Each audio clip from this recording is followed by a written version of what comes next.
The views and opinions expressed by the host and guests are solely their own and do not necessarily reflect the views, policies, or positions of this television station, its management, or its affiliated network.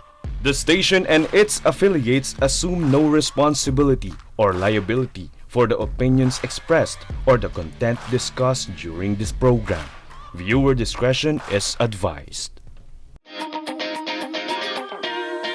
Sa barangay tayo, ikaw at ako.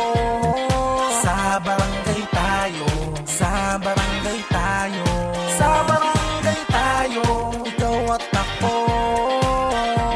Madami ka matututunan, nakaalaman, kaya lagi tandaan. Sa barangay tayo. Isang mapagpala at magandang araw po sa inyong lahat. Isang karangalan po ang makasama kayo, 42,047 barangays upang pag-usapan ang mga mahalagang probisyon sa local government code. Kasama po natin ang ating pinagpipitagang punong barangay, Kapitan Don Francisco. Salamat, Council. Salamat sa mga constituents na rin na nanonood dito, sa mga kapwa ko public servants. Tandaan nyo, ang tanging may iwan lamang natin ay ang ating serbisyo. Ika nga, performance speaks. Kaya samahan kami dito sa barangay tayo. Alright. Hello, Kapitan. Alright. Yes, mabuti naman. Ikaw naman, Gagswitch, kamusta ka? Eto, malungkot dahil for the past second week na natin, tayo lang nandito. Oo nga eh. Namimiss ko na yung ating mga Eva Babs. Kaya nga, kasi si SK nag-aalaga po sa nanay niya. Understandable naman. May konting karamdaman yung nanay niya. Pero I heard good news na nakalabas na daw po sa ospital. That's good. Oho. So good. So medyo, alam mo na, konting follow-up na lang sa medication. Si Kags Marie, tinangay ng bagyo. Ewan ko kung ano. Okay. Si Caxbury, alam nyo naman talaga, sobrang, yun nga marami rin nakakamiss sa kanya mga manonood natin at marami rin pong nag-text at nagsasabi kay Cagsbuch sa amin na nasan si Kags Marie, saka si SK Mai. Well, I know at we know that they're so very busy right now. Si Kags Marie nga, si SK Mai, sabi nga ni Kags Butch, kalalabas lang nung kanyang ina sa ospital. Tapos si Kags Marie ay, siyempre, tumaas ang kanyang posisyon. So, may malaking At presyon. At presyon, siyempre. May kaakibat yun. Sabi nga sa Spider-Man, in every power, in every great power comes great responsibilities. Tama. Speaking of responsibilities, anong takeaway po ninyo dito sa nakaraang Sonar State of the Nation address ng ating Pangulo na, of course, wag na muna natin i-take up mga kabarangay. Ang mamaya-maya na lang po yung sa term setting kung bakit po hindi sinabi. Pero all in all, ano ho ang take ninyo? Well, una, marami talagang nakatutok right now. Kasi, biro nyo yun. Maraming inaabangan sa presidente kung ano sasabihin niya. May mga, siyempre pag nanonood ka, daming mga tao sa paligid mo bilang punong barangay, naka-open po yung TV po ng barangay at nanonood. Mayroong mga nagsasabi ng we at may nagsasabing galing. So, papakinggan mo lang sila at siyempre, yung position po natin, we cannot please everyone eh. Ganun talaga eh. Yun. Totoo yun. At saka, ito kasing third year niya, coming into his last half ng kanyang termino, malaki ang sineset niya sa sarili niya eh, no? Yeah. Pero bilang isang politiko, sa akin lang naman to, no? Narinig ko na lahat eh. Ang sa akin kasi, pagka yung sinasabi ni Cap Dondo na performance speaks, yun ang mas maingay eh. Yung performance mo eh. Pero narinig na natin lahat, mga kagawad at mga kapitan. All we can do is wish the President luck dun sa kanyang mga pinangako at nais gawin. Yun lang naman eh. Wag na muna nating, ganito, ganyan. We wish you the best of luck, Mr. President, kung yun ang inyong mga plano. Sana tulungan ka ng iyong mga kaalyansa or ng Senado, ng Congressman, ng buong aparatos ng gobyerno, makatulong sana para yung last 3 years ninyo, sabi mo nga, approve tsaka improve. So, yun po ang wini-wish namin sa inyo. Right. Kami rin. Tama si Kags Butch. We wish you all the best. Nasa isang bangka tayo, mahirap sumagwa ng pakontra doon sa sumasagwan ng marami. So, kung hindi kayo makakatulong, ay bitawan nyo na lang muna yung sagwan. Huwag na kayong sumagwan ng pakontra. Kasi iikot lang tayo ng iikot. Alam nyo naman yun, kung mga nandun sa mga kasama nating mga kabarangay sa probinsya, kapag nagkakakontrahan, magulo yung bangka. So kung ayaw nyo sumagwan at ayaw nyo tumulong sa mga nagsasagwan, bitawan nyo na lang muna yung sagwan. At wag na lang po kayong magkaroon pa ng may pagkontra. Or else, babalik lang ang buong Pilipinas paikot-ikot. Pangit yun para sa atin. Ayan, maraming salamat. Now, moving forward po tayo at masaya ako dahil pagka ang episode natin ay Sagot ni Kap, marami po tayong natututunan. Kaya pagpapatuloy lang po natin ang ating pag-aaral kasama si Punong Barangay Don Francisco. Ngayon, ito ho, mga katanungan. Follow-up question lang po, Kap. Kasi nung last week, pinag-usapan natin yung QRF, Quick Response Fund, ng Calamity Fund. Paano raw po, Kap, kung hindi raw nakapaglaan ang council ng QRF? Saan ho ba sila daw makakakuha? Kasi yan yata, ang alam ko, pinaplano ho yan, Kap. Yeah. Ano yan? Isa sa mga tinatawag na statutory allotment ng syudad, local government code, local government unit, saka barangay. Okay, parehas LGUs. Barangay saka city or municipality. Pati sa yung mga gobernador, ganun din, sa panlalawigan. That's 5% po Yan yung mga, kung tawagin sa layman's term, na dapat talagang may allotment. Parang 10% ng SK. Yung 10% ng SK, kukunin mo dun sa, kunyari, sa 1 milyon na budget nyo, nakatabi na kaagad, 100,000. Ito naman, 50,000, dapat nakatabi na kaagad. At yung 50,000 na yun, nahatiin nyo sa 70 saka sa 30. Yung 30%, yun yung QRF kapag nagkaroon ng disaster. Na kayo or yung syudad ang magsasabi kung may disaster nga sa inyo. Like for example, bumagyo talaga at talagang maraming nabaha. Yun yung ano nyo, yun yung pagkukuhanan nyo para makapagbigay ng ayuda. Okay? With a resolution. Hindi pa pwedeng wala. So, yan po yung importante. Tapos, kung alimbawa naman, diretsuhin ko na yung isang question mo. Apo. Yung saan daw po kukunin, ano ba daw dapat gawin nila, saan sa budget makakakuha.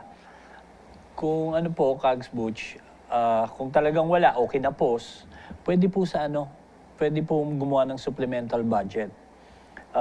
Nasa ano po yun, ang legal basis nun ay Republic Act 7160, Local Government Code, Section 321.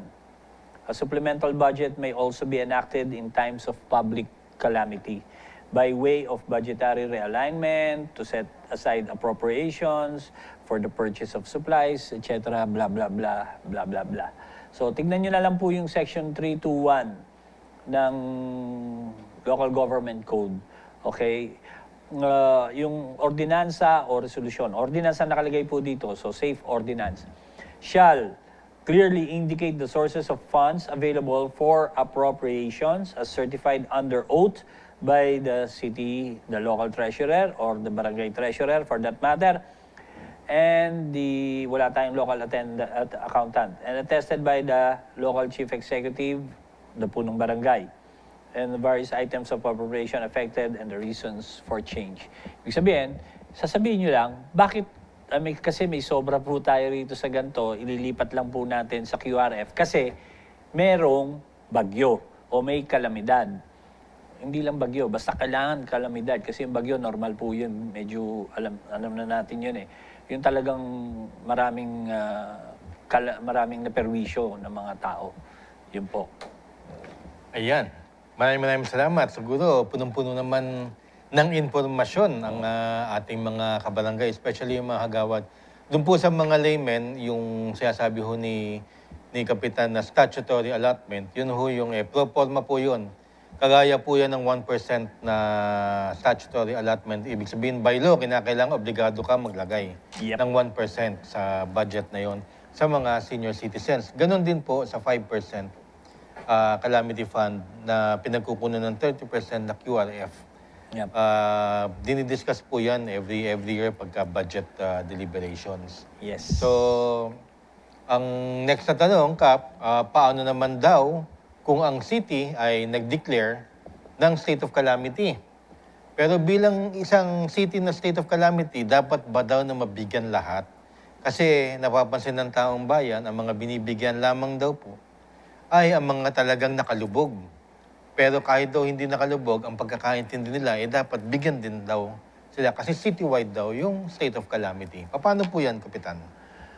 Okay, una, Kags Butch, gawa muna ako ng statement ko. I'm trying to answer all questions in the best of my abilities. Pero mag-research din po kayo kasi mahirap din naman na I'm not an all-knowing kapitan eh. I don't give myself hindi ko sinasabi to sa sarili ko kahit sa mga sa Mandaluyong na all-knowing po si Kap Don. No. Hindi po. Pero ito kasi nga maganda yung makatulong kami sa inyo ni Kags Butch kaya sinasabi namin to. At pinipilit naming manap ng mga tamang sagot o yung maaayos na sagot para po sa inyo. Katulad po nitong question na to.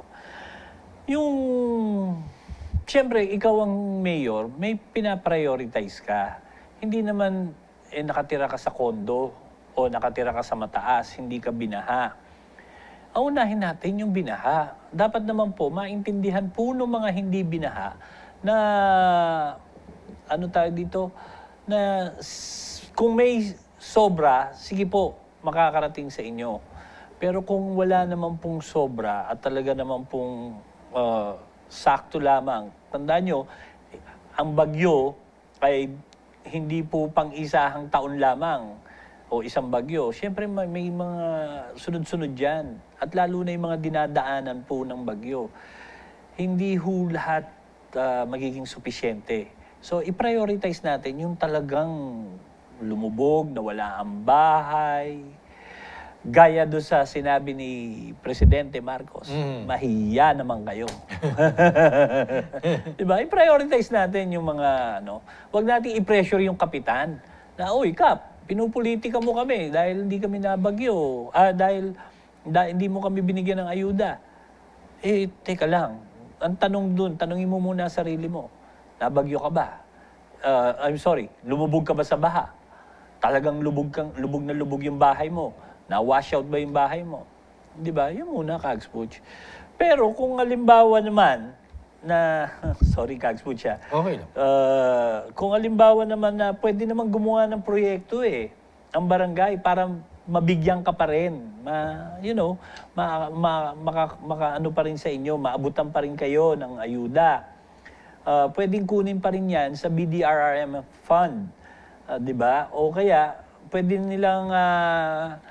silang gumawa ng proyekto, ang barangay, ng mga iba pang mga pamamaraan para makapagbigay kahit papaano ng ayuda sa inyo. Di ba? Yun lang po, Kags Butch. Maraming salamat. Dapat talaga tutulong ka sa gobyerno. Hindi porket yung kapitbahay mo nalubog, ikaw hindi, matuto kang mapagbigay. Hindi mo kinakailangan. Kasi hindi naman din first time bibigyan, hindi naman unang beses bibigyan, huli na. Mag-aabot pa rin sila doon kasi ilang araw ang sakuna So bakit mo naman kukunin yun na nadideplete ang mga resources? Priority muna natin yung mga kapatid nating mga kapitbahay natin talagang lumubog. Yun lang naman yun. At hindi kinakailangan pagtampuhan yun. Pagka may dilubyo, dapat talaga lahat tayo may malawak ang pag-iisip. Tama si Kags Butch. Kap, ito siguro napag-usapan na natin, pero kasi naglabas tayo ng mga committee chairmanships ng Senado at maglalabas tayo ng kanilang mga address, email address, tsaka mga telephone numbers. para hingian ng tulong ng ating mga kabarangay, ng mga nais na humingi ng financial assistance, o kaya humingi ng mga ambulansya, yung mga ganun po, no?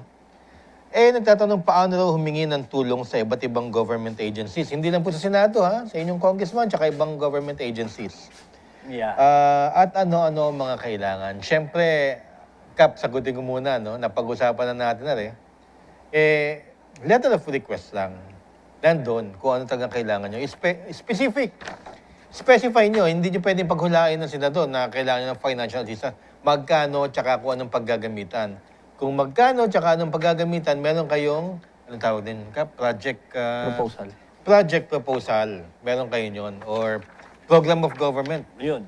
Kung baga naka-attach na naman doon, o kaya yung kinakailangan nyo may mga litrato, ilagay nyo rin kung anong sira at yun ang ayusin ninyo para hindi na kayo nanguhulang. Ngayon, ito ang pinaka-importante yung lagi namin sasabihin sa inyo. Pagka nasabit nyo na yan at pag-aaralan, hindi naman kayo tatawagan ng follow-up ng follow-up. Lagi kayo magka-follow up doon sa point person na kausap ninyo. Tama. Malamang-lamang niya, hindi nyo makakausap pa senador. Yung maintenance staff talaga nag-handle niyan. Tama po. Pipirma na lang ang senador, tsaka kayo kapatatawag pag ready na. Pero follow-up ng follow-up, hindi pwedeng, nagbigay ako dyan 2 taon na, wala. Nag-follow up ka ba? Mahirap yung ganun. Kayo po mismo ang magpa-follow up. Kap, may madadagdag po kayo. Wala, okay na yun. Okay na yun. Tama yun, tama yun. Tama yung sinabi ni Gags Puch, 100%. Anyway, bago tayo pumasok sa second segment, nais lang po nating magbati sa ating mga magigiti na kagawad. Advance happy birthday! Pareho silang August 5. Kagawad Richard Francia ng San Francisco, San Antonio, Nueva Ecija. At kay kagawad JV Cambal San Antonio ng Salvacion, Buhi, Kamsur. Advance happy birthday sa inyo. Birthday. In-advance ko na ha, mga kagawad, kasi makakalimutan ko eh. Advance happy birthday po, mga Kags. Okay, maraming salamat. At sa second segment po, mga latest DILG opinions ng mga pagkukunan natin. Yung mga tanong ninyo, ang kasagutan dito, ay nasa DILG na. Kaya po, wag ho kaming iiwanan at kita-kita po tayo sa second segment. Dito lang, Sa sa barangay tayo. Sa barangay tayo, ikaw at ako. Nagbibigay ng aral sa mga kagawad at kapitan. Sa barangay